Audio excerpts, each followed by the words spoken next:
Your inner purpose is to know yourself fully. Your outer purpose is to help others do the same. When these two align, you've discovered not just a purpose, but your calling, the unique intersection where your deepest joy meets the world's greatest need. Welcome, guys, to another episode of my podcast. Today, I want to talk to you about the difference between inner and outer purpose and how these two uniquely blend and create meaning for your life. And I hope this is gonna give you some clarity on the structure of your life. So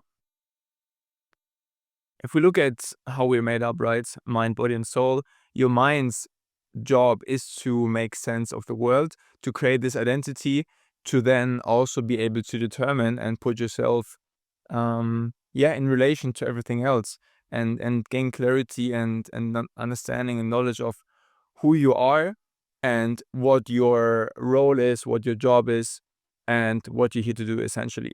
So this is the intention or the purpose of the mind, right?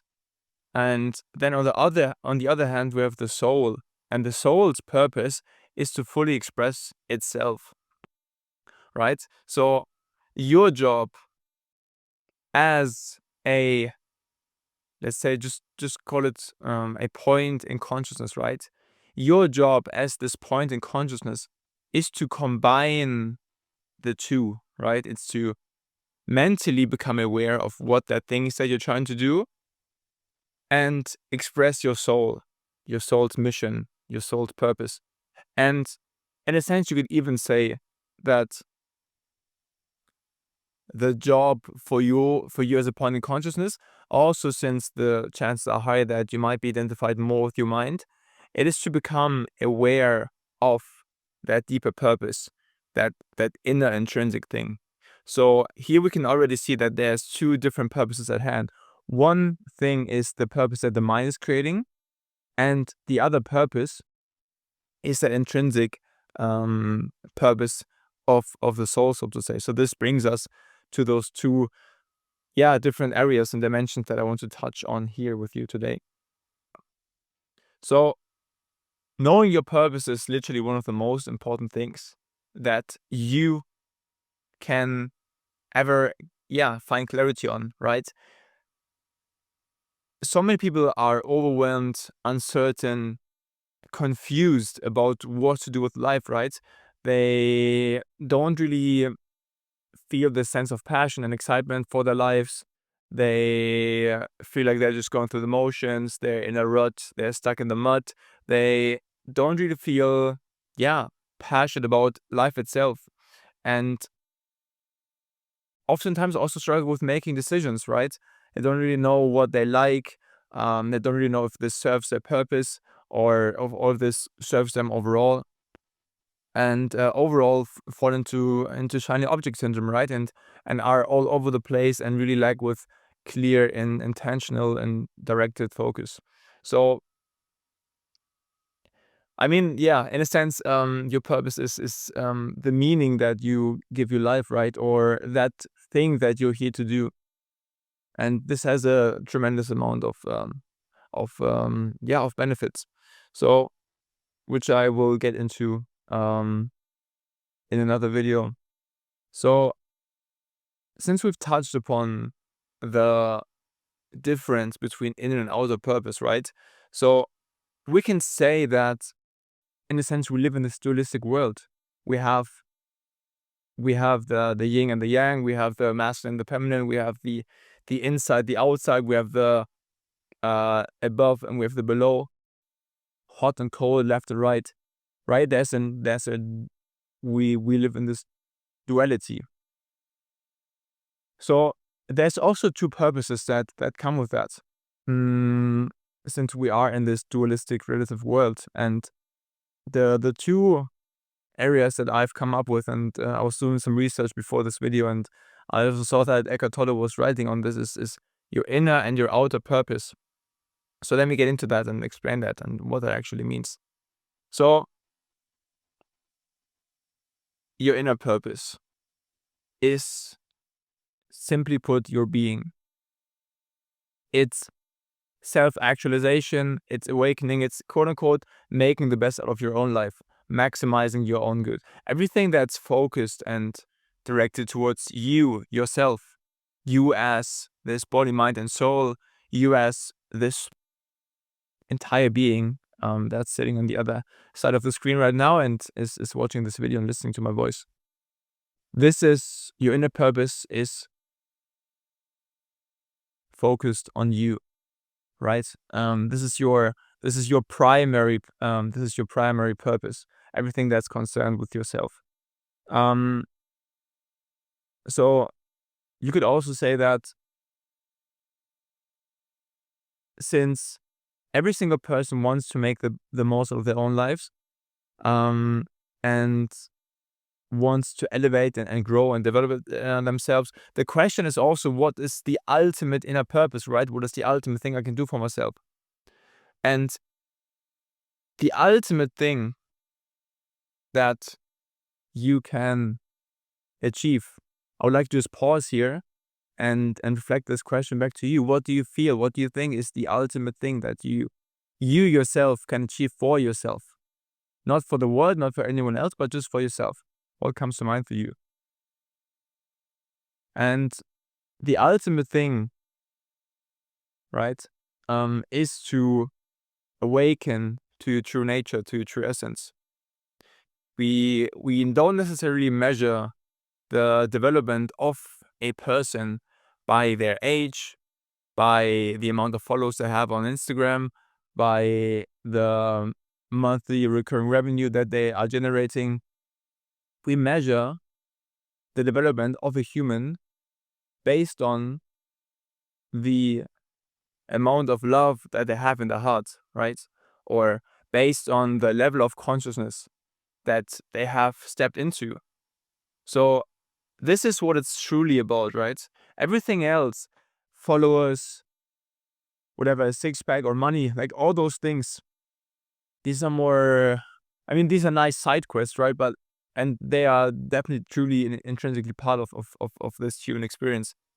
But the ultimate thing, right? The ultimate thing is to merge from the dualistic, from the separation back into the unity. It's to awaken to your true self, to your true nature. So yeah, the people who are the happiest or who know the most, you could say these are the people that are the ones that are developed the most, right? And the most actualized. And these are the ones that are mature. They're the ones that are the maturest when it comes to their spiritual growth and their consciousness. So this is what it's truly about, right? And this stays the same forever. In this life, your inner purpose will never really change. It is just that, to awaken to yourself. On the other hand, we have the outer purpose, right? So if we say the inner purpose is being and awakening yourself, we can say the outer purpose is focused more on the doing, right? It's everything that's focused on the outer material world and the action you take. And this is your secondary purpose. So you can also say that, what is the best thing that I could do when it comes to my external impact, so to say, right? And that is to, in a sense, help others awaken themselves and to help the collective actualize.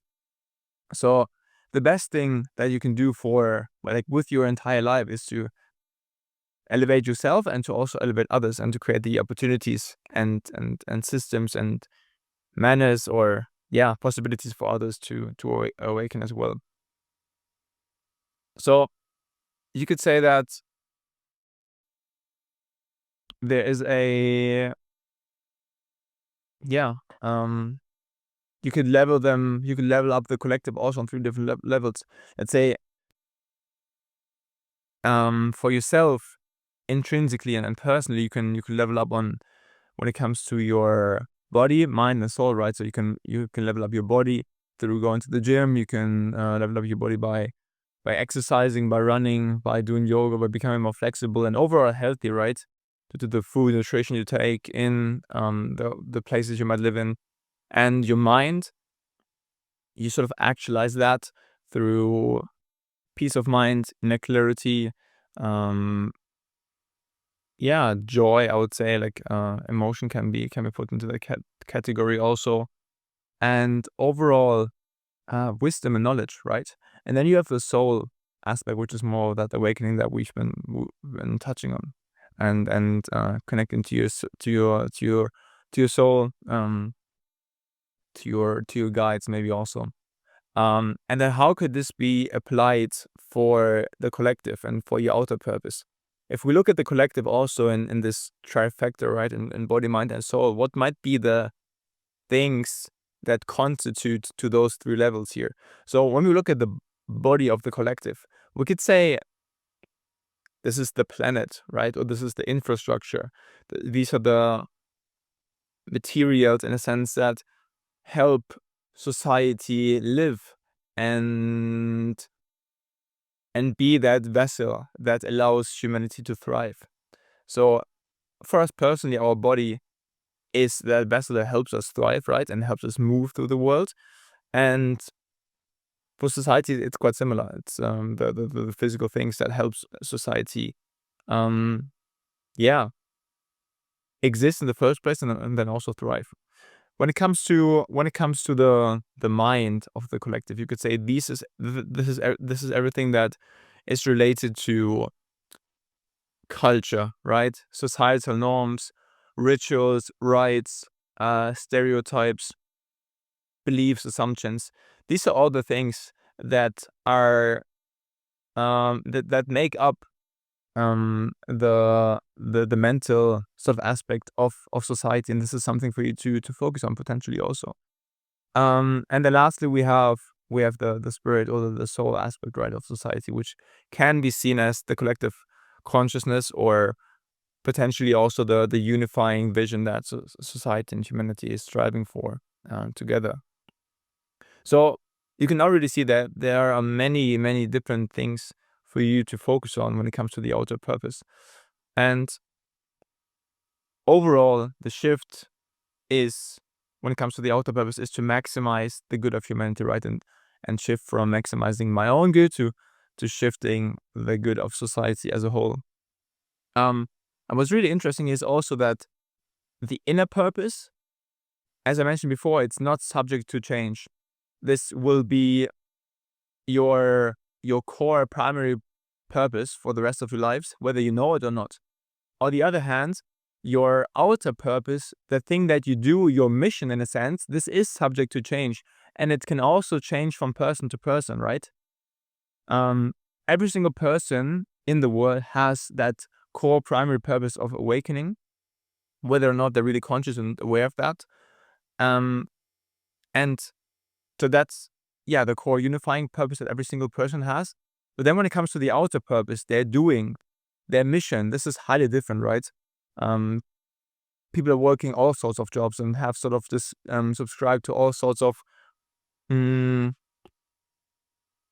pathways that they want to explore and go down on. So the outer purpose is sort of the intersection maybe of a couple of different things. You could put ikigai in here. You could say this is depending on your passions, your interests, your skills, your potentially also the thing that makes you money in the world needs, right? So we're speaking about ikigai here.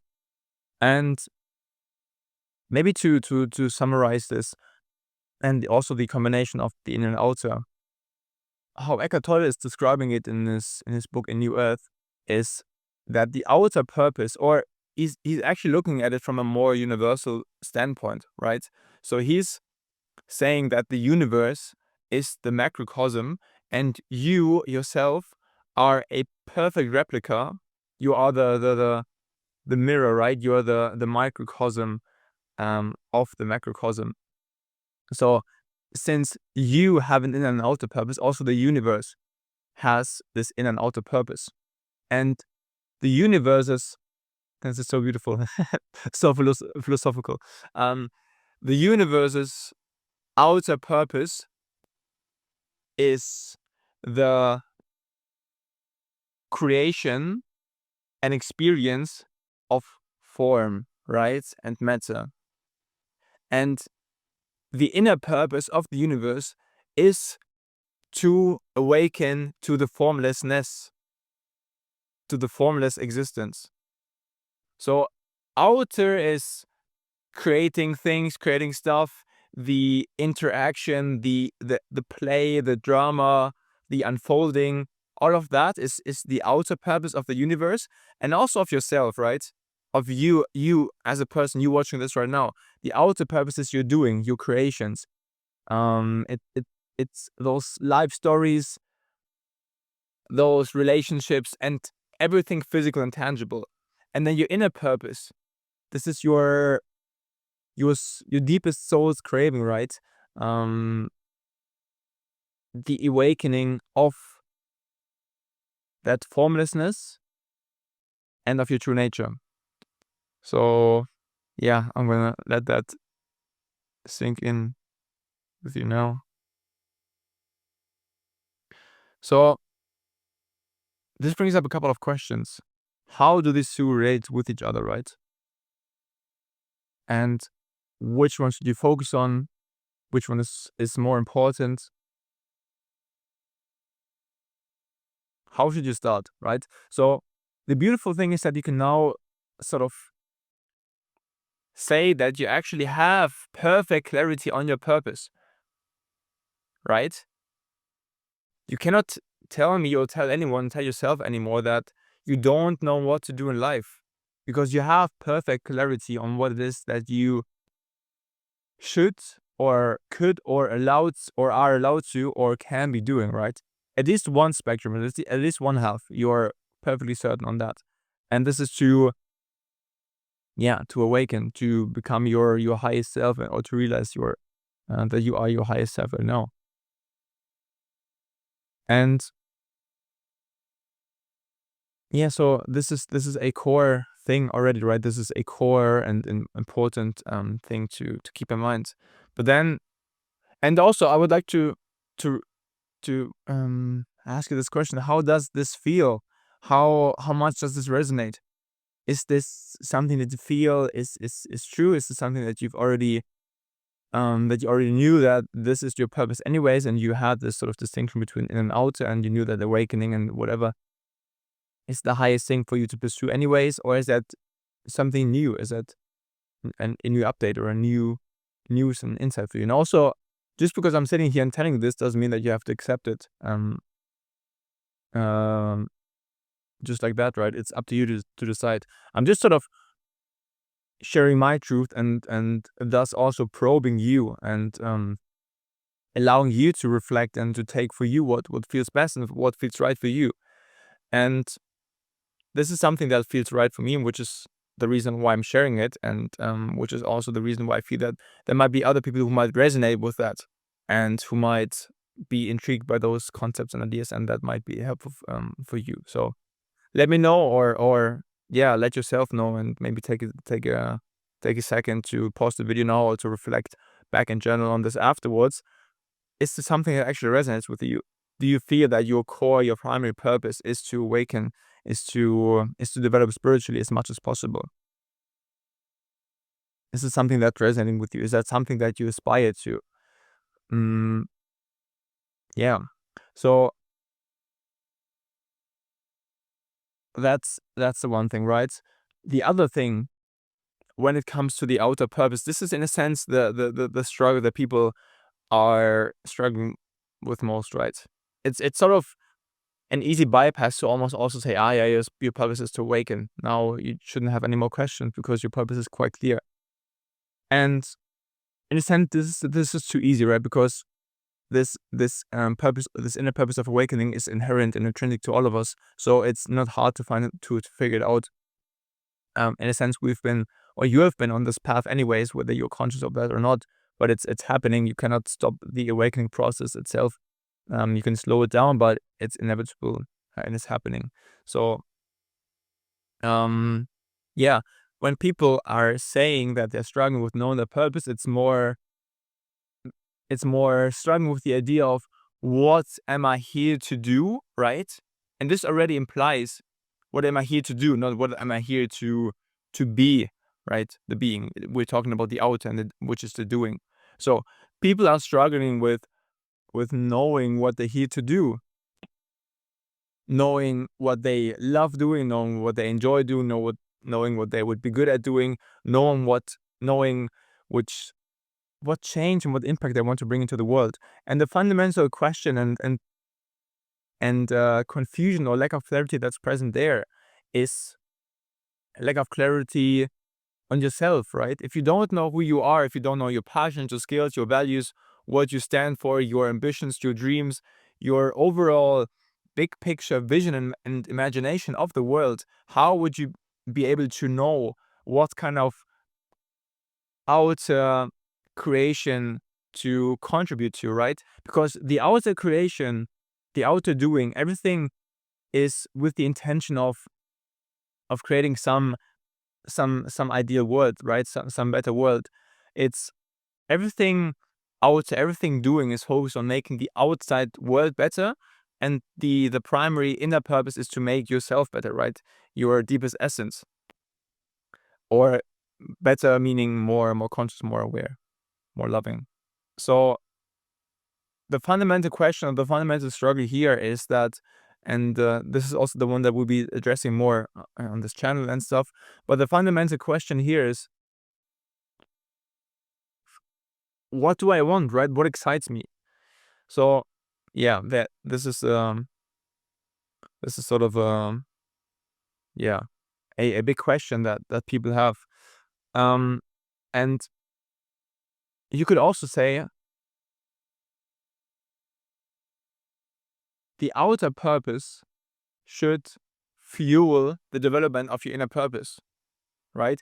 Ideally, the outer purpose gives you certain benefits and circumstances that allow you to pursue your inner purpose more, right? So whether that's becoming financially independent, becoming geographically independent, becoming time independent, becoming those things, for example, to then have time to focus on your spiritual growth, or to work in an environment that's actually conducive to your spiritual growth, right? And not necessarily work in unconscious ways that do not really benefit your inner growth. So these two fuel each other, and these two are highly interconnected and related. And the other thing is that the outer purpose, in a sense, stems from your inner purpose, right? So that's sort of what I was referring to, when it comes to the interaction, and the play, the blend between inner and outer. So yeah, you could say, in a sense, your business, your work, everything should aid your awakening process. And because these are the two biggest things, right? It's the development of yourself, your awakening process, and it's also the realization of your external outer purpose. And these two are highly interconnected. So another crucial thing is, when are you actually ready to focus on the outer purpose, right? And to focus on the collective, and to, in a sense, also shift your energy from leveling up yourself to leveling up others, right? Because one thing is, you can't sit in the cave and meditate 24/7, but chances are high that this is probably not your highest excitement. This is probably not your path, and there are different ways of awakening. Also, looking at the yogic, sort of structures. I think karma yoga is the type of yoga that is referring to awakening through taking physical action. And yoga just means unity, right? And I think there's 8 different paths you can take, and karma yoga is one of the core 8 paths that will lead to unity, but you're doing that through outer action. So yeah, what has to be in place for you to actually shift to wanting to focus on this outer purpose, and to want the best for the collective also. So in a sense, the number one thing, your cup has to be full, right? When we look at, like, your cup has to be full, it has to be overflowing, to then be able to spill on to other people also. right? You have to have an abundance to be able to feel the intrinsic motivation to actually give it away to others. You have to attach your oxygen mask onto your own face firmly first and steadily and safely before then helping others. So you have to be set for yourself. And we can also look at this through the lens of Maslow's hierarchy of needs, right? Your physiological safety and survival has to be in place. Your right, so you have to have air, water, food, clothing, shelter, everything to be safe, right? Then you have to have an income, you have to have employment, resources to be able to provide for yourself. Then at someone you like some social interactions, you like to have strong family bonds, and that's your intrinsic drive and need also. Family, friends, relationships, all that. And then also when those basic things are in place, then the focus is free to shift onto higher things also. So the two highest things after the safety parts are self-esteem, which is in a sense your career and yeah, your self-esteem, also respect from others. And the highest one is self-actualization, which is becoming the most that you can be. And this is then on the spiritual side, and also the actualization of yourself through living out your highest calling. So this has to be in place, right? You have to be in a good place for yourself. The other thing also is that your consciousness has to be developed to a certain degree to actually be receptive and inspired to not only maximize your own good, but maximize the good and the well-being of as many people as possible. So a beautiful way that I usually come back to when it comes to describing levels of consciousness, which is quite tangible, is this. So initially you start with this egocentric consciousness perception, right? Everything is only about you. And this is usually where people where children are born into, and you have been born into, and I was born into when I was young.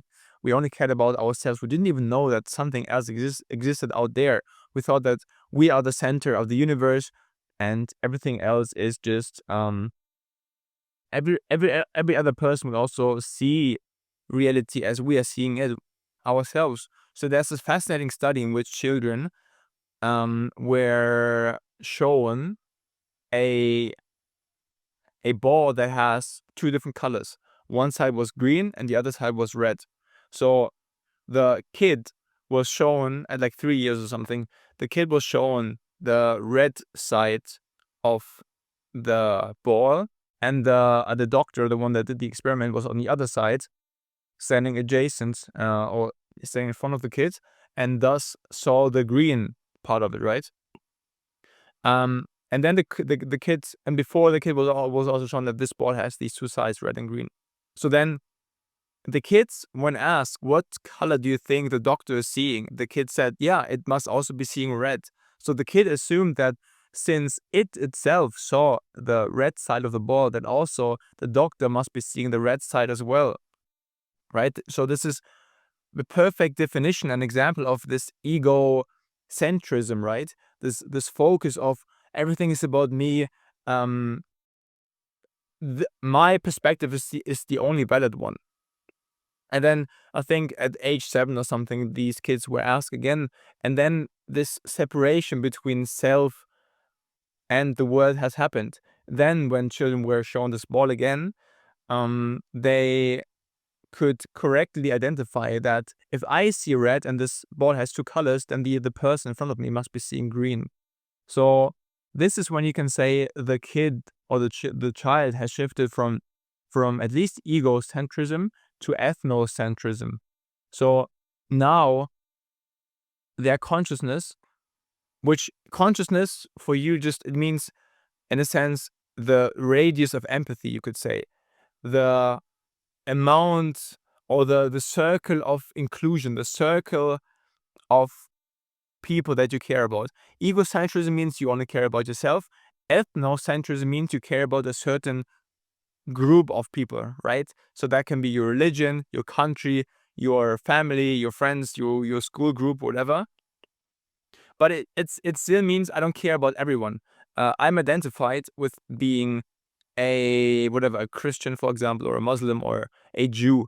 So this is a definition or an example of ethnocentrism, that you only care about a certain group, and you only identify with a certain group, and you only want the best for that certain group. So the next level above would be world-centrism. This is when you see that you're not only part of a certain religion, you're not only part of a certain family dynamic or a certain work environment or company culture, you're actually part of the entire human race. You identify as a human and not necessarily only as a Christian, right?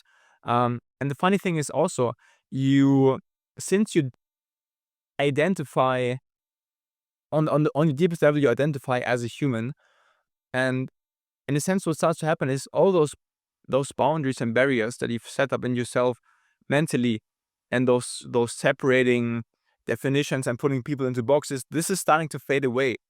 When before you had strong views about your own ethnic group and other ethnic or other social groups, and there will be war and conflict and judgment and so on.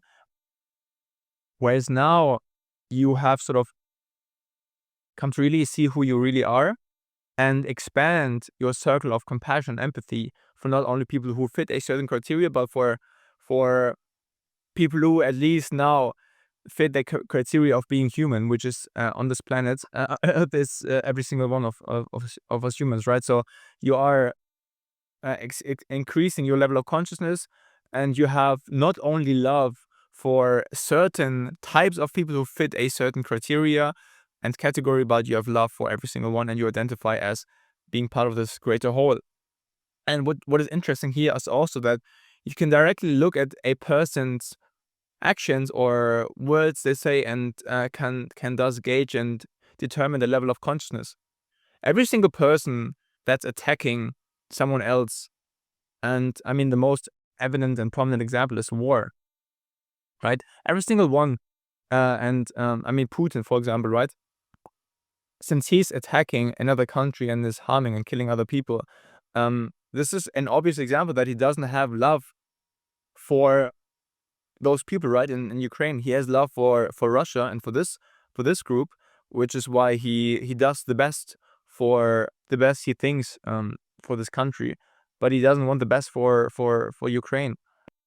So this is an example of being in this ethnocentric level of consciousness. And then the last one would be above the world's centrism would be cosmocentrism. So even let's say if an alien came down tomorrow and you saw one on the street, you would be receptive and open to hugging it, and you wouldn't be judging it. So yeah, that's the 4 levels of consciousness. So when you care about having that collective impact, you have to have shifted to at least a world-centric sort of worldview, right? Because only being too closely in focus on your certain social groups, this really won't be enough. If you really care about collective actualization and make the best for everyone, I mean, yes, of course, you could also have an outer purpose as wanting the best for one specific group, right? Which is, for example, what Putin is doing, right? This is his outer purpose is to make the most for Russia, or this is what he's thinking. But a more holistic and grander purpose would be to make the best for the entire world, which is coming back to unity and letting go of the barriers of separation. So the shifting from I to us to we, in a sense, right? Or to all. And letting go of barriers and these concepts of separation that we think we have. So what are the benefits of having an outer purpose? I mean, in a sense, your calling if you're connected and attuned to it, is gonna lead you down that path anyways, and there's little you can do to stop it from actualizing, right? We're talking about karma yoga a bit before in the beginning, and the fact that focusing on the actualization and having collective impact is really aiding and benefiting you also in your individual growth journey. So this is of course a big benefit. Fulfillment, joy, peace, happiness. Those things are things that are stemming from you. The satisfaction of knowing you're doing the most that you can, and you're having the biggest impact. You're leaving a legacy, right? You're valuing and honoring every second as much as possible, and you're taking your life seriously. You can take it lightly and seriously, right? Doesn't mean that you have to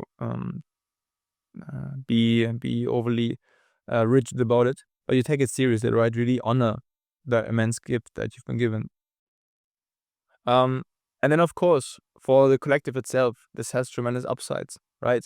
Just imagine this world in which everyone is in this world-centric stage and cares about the best for the world, right? Instead of only being in your quote-unquote egocentric stage in which you care about the maximization of your own good and neglect the maximization or the maximization of the well-being of everyone else, right? What is going to happen if everybody cares about themselves? Maybe this is what we're seeing in the world right now also, right? And on the other hand, what would happen if we all cared about the collective well-being? If everyone cares not just about themselves, but it cares about this new entity almost, right?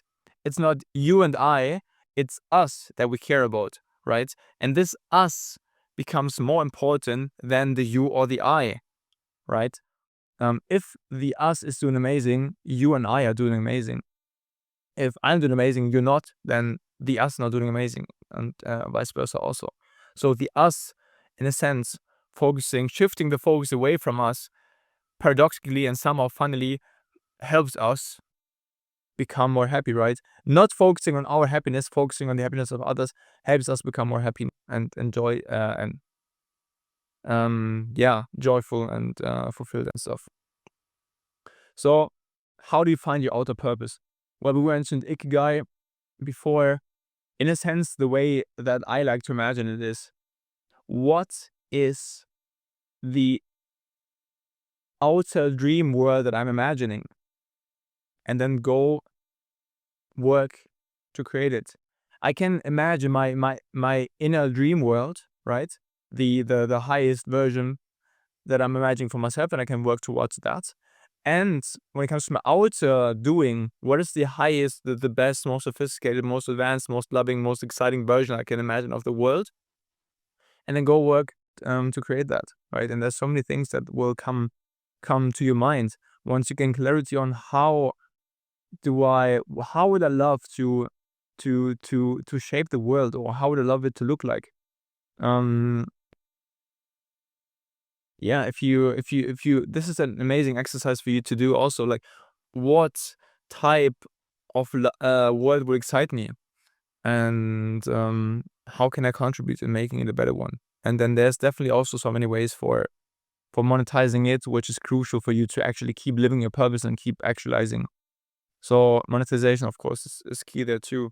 But yeah, it's knowing your dream world, it's knowing your passions, knowing your skills, and knowing how you can be of benefit and how you can be of service to that um to that amazing world out there that you have in mind. And I'm sure that so many other people are also sharing, because in a sense, every one of us, we also want the same, right?